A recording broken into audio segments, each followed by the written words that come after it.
Hello students, हम chapter पढ़ रहे हैं is matter around us pure. इसका लेक्चर 2 फर्स्ट टॉपिक है हमारा मिक्सचर्स।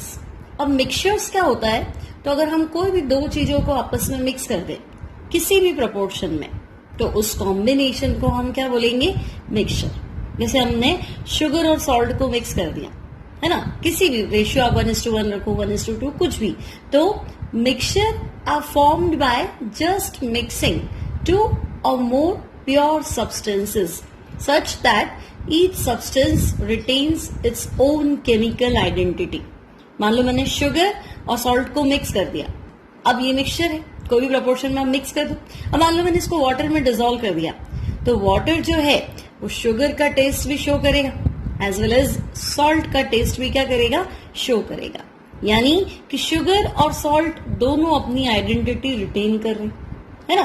तो अगर मान लो आपने डस्ट है या आप मान लो आयरन फिलिंग्स है, छोटे छोटे आयरन के टुकड़े हैं, उसमें कॉपर के टुकड़े मिला दी तो मिक्स हो गया आपस में, है ना। तो उसे हम क्या बोलेंगे, मिक्सचर बोलेंगे। तो आयरन अपनी प्रॉपर्टी दिखाएगा, मैग्नेट से अट्रैक्ट कौन हो जाएगा, आयरन अट्रैक्ट हो जाएगा, कॉपर नहीं होगा, है ना।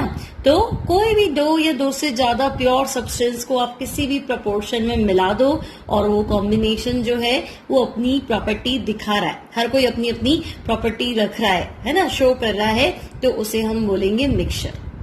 नाउ मिक्सचर को हमने डिवाइड किया है दो पार्ट्स में, homogeneous mixture and heterogeneous mixture. अब अगर मैं आपको कहूं सॉल्ट इन वाटर, आपने पानी में नमक को घोल दिया, तो जो डिसॉल्व सॉल्ट है वाटर के अंदर वो होमोजीनियस है, क्योंकि उसका कंपोजिशन यूनिफॉर्म है।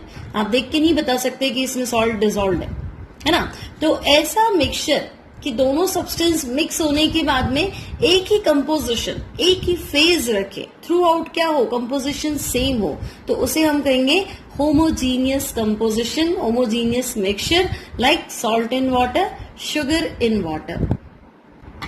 सो salt in water, sugar in water, ये हो गया हमारा होमोजीनियस मिक्सचर।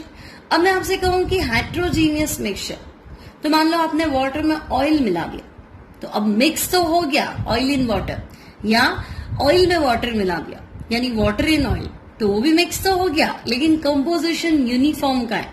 ऑयल जो है वो अपनी अलग से लेयर बना लेगा, वाटर जो है वो अपना अलग रहेगा। तो नॉन यूनिफॉर्म कंपोजिशन, या आपको एक से ज्यादा फेजेस दिखाई दे रही हो।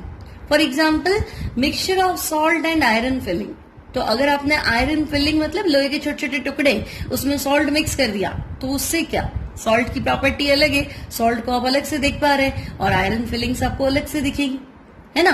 तो कंपोजिशन जो है वो अगर नॉन यूनिफॉर्म है, अगर हम फिजिकली क्या कर सकते हैं, उसको देख सकते हैं कि भी ना दोनों कंपोजिशन या दोनों सब्सटेंस हमें अलग अलग दिखाई दे रहे हैं, है ना, तो उसे हम कहेंगे हेट्रोजीनियस मिक्सचर। सेकेंड एग्जाम्पल है सैंड एंड शुगर, तो अगर सैंड एंड शुगर है तो आप देख के ही बता सकते हो कि ये आपस में मिक्स नहीं हुए हैं, कंपोजिशन जो है थ्रू आउट सेम नहीं है, नॉन यूनिफॉर्म कंपोजिशन है, तो वो हो गया heterogeneous mixture. Now next topic है हमारा अलॉयज। अब अलॉयज क्या होता है, तो जैसे मैं आपको कहूं पित्तल, पित्तल यानी कि ब्रास। अब ब्रास क्या है, कॉपर और जिंक का मिक्सचर, 70% अप्रोक्सीमेटली कॉपर है और 30% उसमें जिंक है ना। तो अलॉयज क्या है, दो मेटल या एक मेटल और दूसरा कोई भी सब्सटेंस मान लो, उनका होमोजीनियस मिक्सचर है।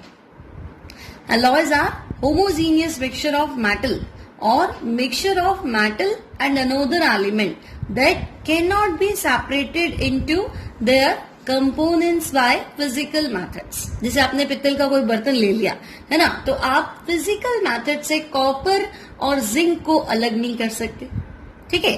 तो अलॉयज मतलब होमोजीनियस मिक्सचर है, मेटल हो सकता है, मेटल के साथ दूसरा नॉन मेटल हो सकता है, मेटलॉइड हो सकता है, क्लियर, तो उसे हम बोलेंगे alloys.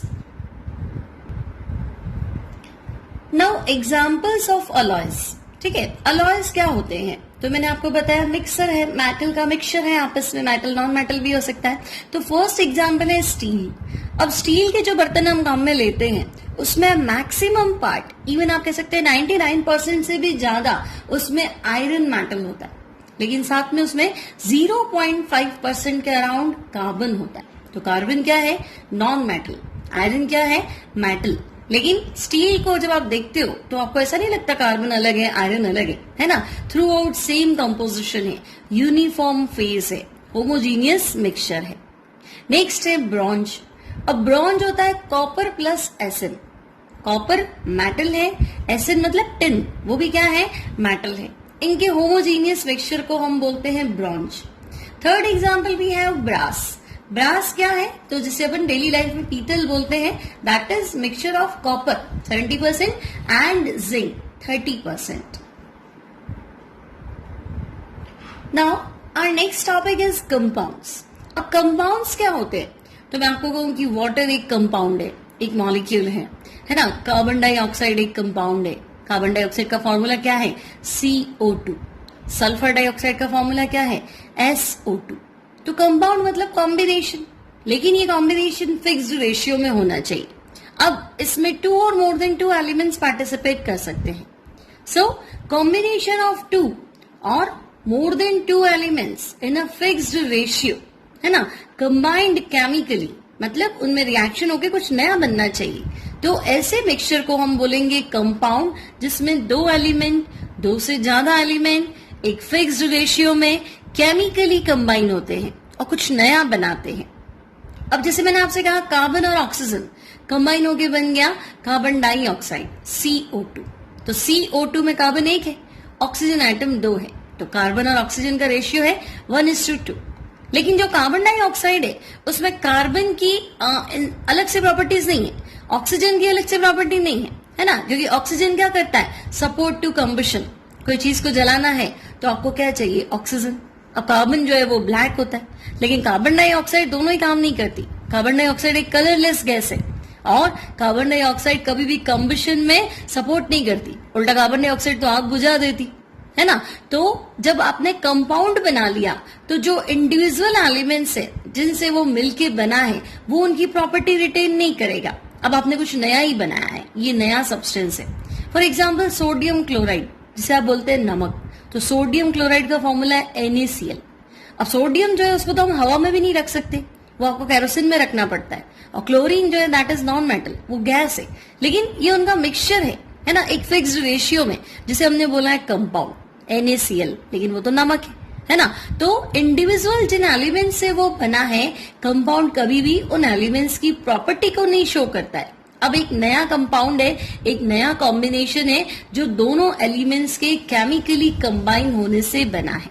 So such type of combination of elements in a fixed ratio combined chemically are known as compounds. Now what are the basic differences between mixture and compounds? तो स्टूडेंट्स, मिक्सचर मतलब आपने 2 या 2 से ज्यादा एलिमेंट्स को, compounds को mix कर दिया और कुछ नया नहीं बना, है ना? तब तो हम बोलेंगे मिक्सचर। आपने सैंड और शुगर को मिक्स कर दिया, आपने सॉल्ट और शुगर को मिक्स कर दिया, आपने आयरन और कॉपर को मिक्स कर दिया। होमोजीनियस मिक्सचर नहीं बनाया, आपने आयरन फिलिंग्स और कॉपर रस्ट है उसको मिक्स कर दिया, तो वो मिक्सचर है, कुछ नया कॉम्बिनेशन नहीं है। लेकिन कंपाउंड मतलब एलिमेंट्स आपस में रिएक्ट करके एक नया सब्सटेंस बनाएंगे, और जो ये नया सब्सटेंस है दिस इज कॉल्ड कंपाउंड। अब मिक्सचर है, उसका कंपोजिशन वेरिएबल हो सकता है। मान लो आपने पहले सॉल्ट ज्यादा लिया, शुगर कम लिया, दूसरी बार जब आपने मिक्सचर बनाया तो शुगर ज्यादा रखा, सॉल्ट कम रखा, तो कंपोजिशन जो है वो वेरिएबल हो सकता है। लेकिन जब आप कंपाउंड बनाने की बात करते हैं तो जो पुराने सब्सटेंस है, जो पुराने एलिमेंट्स है जिनसे मिलके वो बना है, उनका कंपोजिशन हमेशा क्या रहेगा? फिक्स्ड रहेगा। So mixture has a variable composition, but composition of each new substance is always fixed. मतलब कंपाउंड जो बन गया, जैसे CO2 बन गया, तो CO2 में C और O का रेशियो जो है वो हमेशा 1:2 रहेगा। चाहे आप CO2 किसी भी तरीके से बनाओ, उससे मतलब नहीं है। लेकिन जो आपने कंपाउंड बनाया है उसमें एलिमेंट्स का रेशियो जो है वो फिक्स रहता है। Now mixture shows the properties of constituent substances. अगर आपने शुगर और सॉल्ट को मिक्स किया है तो वो मिक्सचर शुगर की प्रॉपर्टी अलग दिखाएगा, सॉल्ट की प्रॉपर्टी अलग दिखाएगा। आपने आयरन फिलिंग्स को पेबल्स या स्टोन्स के साथ मिक्स किया है तो आप मैग्नेट ले आओ, आयरन तो अट्रैक्ट हो जाएगा, लेकिन स्टोन्स तो मैग्नेट से अट्रैक्ट नहीं होंगे।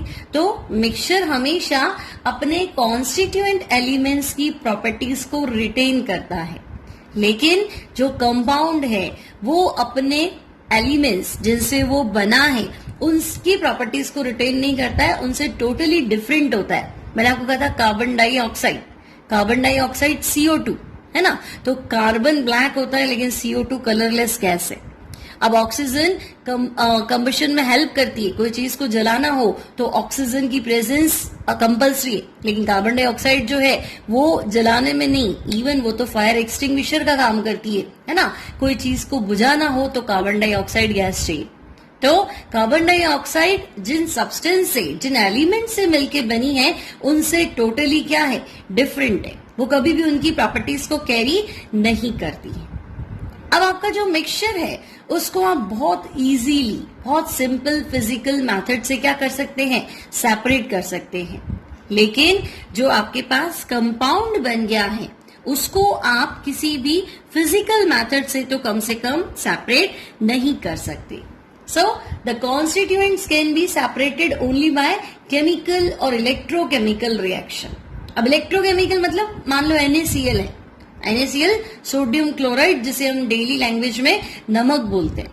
अब NaCl को आप क्या करो, करंट पास कर दो, तो NaCl Na+ और Cl- आयंस में स्प्लिट हो जाएगा। मोल्टर NaCl है ना, सॉलिड में करंट नहीं आएगा। NaCl लिक्विड फॉर्म में हो, पिघला हुआ हो, तो आप करंट पास करो।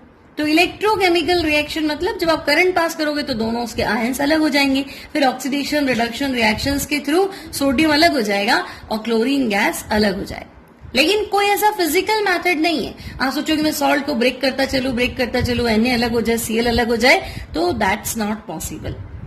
लेकिन अगर मेरे पास आयरन का मिक्सचर है कॉपर के साथ, तो उसको हम किसी भी फिजिकल मेथड से क्या कर सकते हैं, अलग कर सकते हैं। मैंने आपको कहा था मैग्नेट लिया हो तो आयरन तो चिपक जाएगा, कॉपर नहीं चिपकेगा उस पे, तो दोनों क्या हो जाएंगे, अलग हो जाएंगे। क्लियर? तो मिक्सचर को फिजिकल मेथड से इजीली सेपरेट किया जा सकता है, लेकिन कंपाउंड को, जो नया सब्सटेंस बन चुका है, उसको अपने इंडिविजुअल सब्सटेंसेस में, एलिमेंट्स में फिजिकल मेथड से कम हम सेपरेट नहीं कर सकते। केमिकल या इलेक्ट्रोकेमिकल रिएक्शन से फिर भी ये पॉसिबल हो सकता है।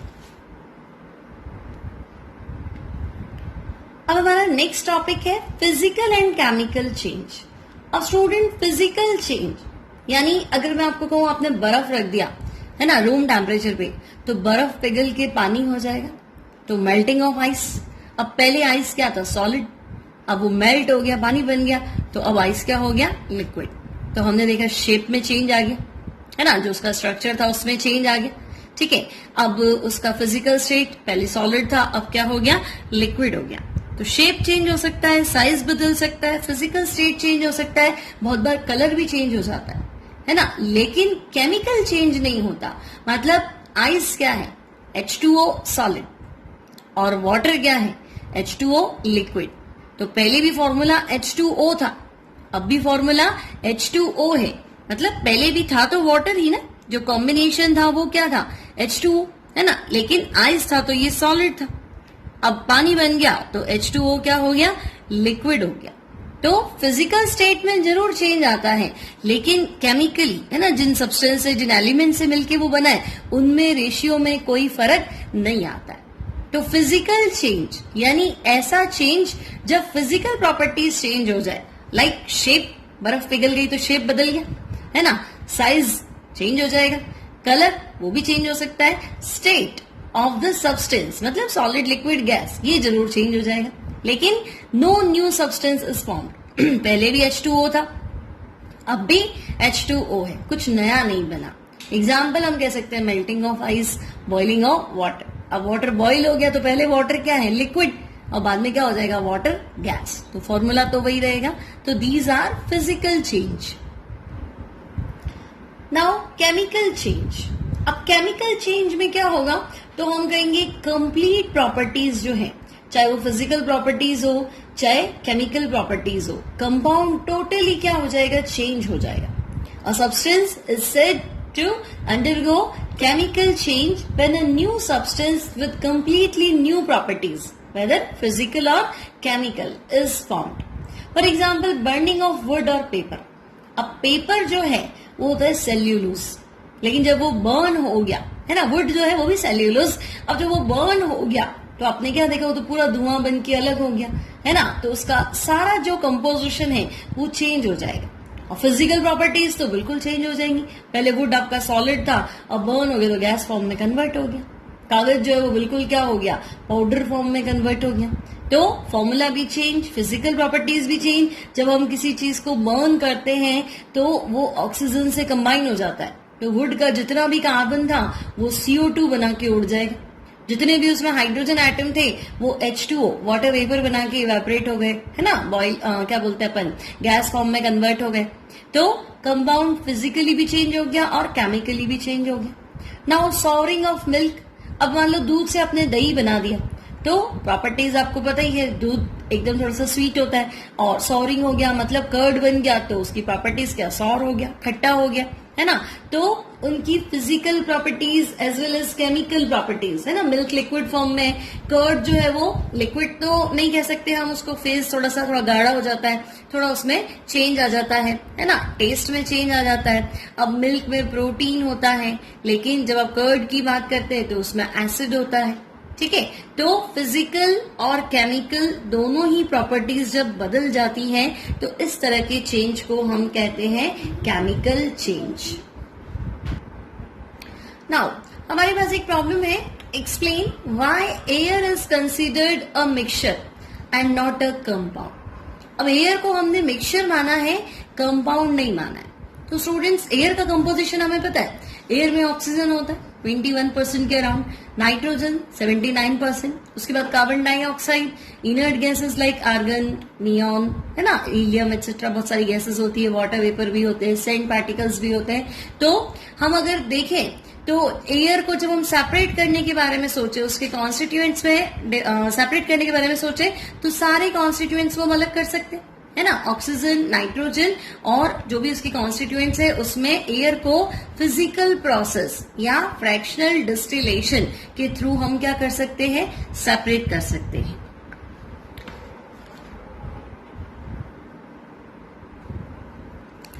अब स्टूडेंट्स, मिक्सचर और कंपाउंड में बेसिक डिफरेंस हमने क्या पढ़ा था कि मिक्सचर अपने कॉन्स्टिट्यूएंट की प्रॉपर्टीज को शो करता है, लेकिन जो कंपाउंड बन जाता है वो अपने कॉन्स्टिट्यूएंट या एलिमेंट की प्रॉपर्टीज से टोटली क्या होता है, डिफरेंट होता है। जैसे कार्बन डाइऑक्साइड में ऑक्सीजन की प्रॉपर्टी नहीं है, लेकिन अगर मैं मिक्सचर की बात करूं तो वो जिन जिन से बना है उन सब की प्रॉपर्टीज को वो शो करता है। तो एयर में ऑक्सीजन है, ऑक्सीजन क्या करता है, सपोर्ट्स टू कंबशन, और एयर, अगर कोई चीज को हम एयर में बर्न करते हैं, कुछ भी जलाते तो हवा में तो जलाते हैं, तो वो भी क्या करता है, सपोर्ट्स टू कंबशन। क्लियर। अब कार्बन डाइऑक्साइड जो है वो लाइम वाटर को मिल्की कर देता है। अब स्टूडेंट्स, लाइम वाटर क्या होता है, लाइम वाटर आपका होता है कैल्शियम हाइड्रोक्साइड, CaOH2, CaOH2, ये आपका होता है लाइम वाटर, कैल्शियम हाइड्रोक्साइड। जब हम इसमें कार्बन डाइऑक्साइड गैस पास करते हैं तो ये बनाता है कैल्शियम कार्बोनेट। देखो ये वाटर एलिमिनेट हो जाएगा यहाँ से, और जो आपका कंपाउंड बनेगा that is CaCO3 plus water. Calcium carbonate यानी लाइमस्टोन, चूने का पत्थर जिसे बोलते हैं। अब लाइमस्टोन बना मतलब कैल्शियम हाइड्रोक्साइड लाइम के अंदर जब आपने CO2 पास की तो कैल्शियम कार्बोनेट लाइमस्टोन बनाएगा, व्हाइट कलर का होता है। तो ये जो सोल्यूशन है ये मिल्की हो जाएगा। तो कार्बन डाइऑक्साइड की ये प्रॉपर्टी है कि ये लाइम वाटर को मिल्की कर देता है। अब अगर मैं लाइम वाटर को एयर में ही फ्री छोड़ दूं तो बहुत ही धीरे धीरे, मान लो 2 दिन लग गए, 4 दिन लग गए, लेकिन स्लोली स्लोली, वेरी स्लोली वो क्या होगा, लाइम वाटर जो है वो मिल्की हो ही जाएगा। हालांकि प्रोसेस बहुत धीमा होगा, क्योंकि देखो एयर में कार्बन डाइऑक्साइड का परसेंटेज भी बहुत कम है, 0.03% है, लेकिन कैसे भी करके वो मिल्की हो रहा है। इसका मतलब CO2 की प्रॉपर्टी एयर भी शो कर रही है। तो जो अपने इंडिविजुअल कंपोनेंट की प्रॉपर्टी शो करता है वो क्या होता है, वो होता है आपका मिक्सचर, कंपाउंड नहीं होता है। Clear. Now air has a variable composition because air at different places contain different amounts of various gases and it does not have a definite formula. अब जनरली एयर जो है, हम परफेक्ट एयर की बात करते हैं, प्योर एयर की बात करते हैं, 78% उसमें नाइट्रोजन होता है, 21% क्या होता है, ऑक्सीजन होता है, 0.03% उसमें कार्बन डाइऑक्साइड होता है, और 1% जो है उसमें बाकी सब कुछ होता है, ठीक है। लेकिन हर जगह एयर का फॉर्मूला यही थोड़ा ना रहे। मान लो कहीं पोल्यूशन ज्यादा है तो ये रेशियो क्या हो जाएगा, चेंज हो जाएगा। जैसे जैसे हम हाइट पे जाते हैं तो एयर में ऑक्सीजन का परसेंटेज कम होता जाता है, सांस लेने में आपको दिक्कत आती है, एयर का प्रेशर कम हो जाता है, ऑक्सीजन कम हो जाती है। तो अलग अलग प्लेसेस पे एयर का फॉर्मूला जो है वो चेंज होता जाता है। लेकिन अगर हम कंपाउंड की बात करें तो फॉर्मूला हमेशा वही रहता है ना। जगह कोई भी हो और कैसे भी आपने बनाया हो, मेथड उसका कुछ भी हो, मोड ऑफ प्रिपरेशन कुछ भी हो, उससे मतलब नहीं है। जो आपने कंपाउंड बना दिया उसमें फॉर्मूला, उसमें रेशियो जो है वो सब कुछ सेम रहता है। तो इन सब प्रॉपर्टीज से हम कह सकते हैं कि नहीं, एयर एक कंपाउंड नहीं है क्योंकि फॉर्मूला ही वेरी कर रहे हैं। Next, liquid air does not have a fixed boiling point. तो फिक्स्ड बॉइलिंग पॉइंट कौन होगा, जो एक चीज होगा, एक कंपाउंड होगा, एक सब्सटेंस होगा। लेकिन एयर का बॉइलिंग पॉइंट फिक्स कैसे हो सकता है? अगर मैंने एयर को लिक्विड फॉर्म में कन्वर्ट कर दिया तो आपने ऑक्सीजन भी लिक्विड बना दिया, नाइट्रोजन भी लिक्विड बना दिया, और जो भी रेस्ट गैसेज है उनको भी लिक्विड बना दिया। लेकिन जो जल्दी इवेपोरेट होगी, जिसका बॉइलिंग पॉइंट कम होगा, वो फटाफट बॉइल हो जाएगी, और जो लेट बॉइल होती है वो धीरे धीरे बॉइल होगा। तो सारी की सारी एयर से जब हम गैसेस सेपरेट करेंगे तो उन सबके बॉइलिंग पॉइंट्स क्या आते हैं, डिफरेंट आता है। तो एयर एक मिक्सचर है जिसके अंदर बहुत सारी गैसेस हैं। सो air is considered a mixture. Air mixture तो मान सकते हैं, लेकिन इसे हम एक कंपाउंड कंसिडर नहीं कर सकते।